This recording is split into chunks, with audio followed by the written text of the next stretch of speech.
All right, you have seen the ngFor directive before.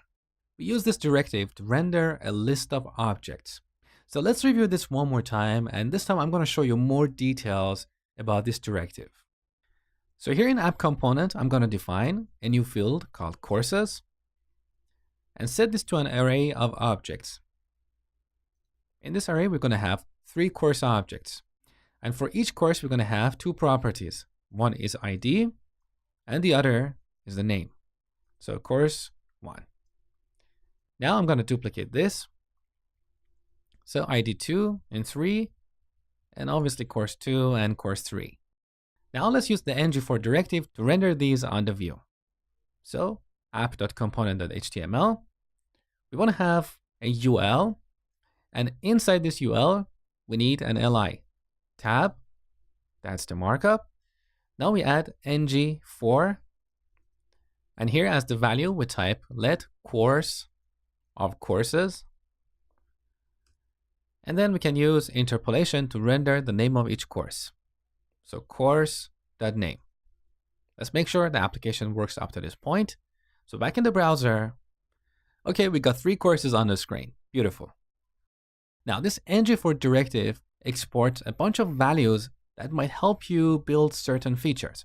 For example, imagine you want to render a table and you want to highlight the first row, or maybe you want to highlight the last row, or you want to highlight the odd or even rows, or maybe you want to display an index next to each object. We can use the exported values from ngFor directive. So here after this expression, we add semicolon. One of these exported values is index. So we type index. Now we need to alias this to a local variable. So we type as, and then the name of our local variable, like I. So with this expression, we get the value of the index and put it in a local variable called I. And then we can use interpolation to render I on the screen. So like this, I. All right, now let's test this. Back in the browser, look, before each course, we have its index in our courses field. So as you can see, the index of the first item or the first course is 0. Now, index is one of these exported values. There are several other. Let me show you how you can find the list of all these exported values. So if you head over to angular.io, in the search box, you can search for ngFor of directive.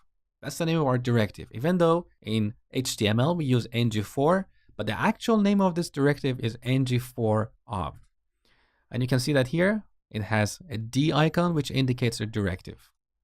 Now on this page, if you scroll down, under local variables, you can see all these exported values. So you saw index, we also have first, last, even, and odd. So let me show you one more example. Let's say we want to render a table and we want to highlight all the even rows. So we can get access to the even value and alias this as a local variable, is even. Because this even is a Boolean.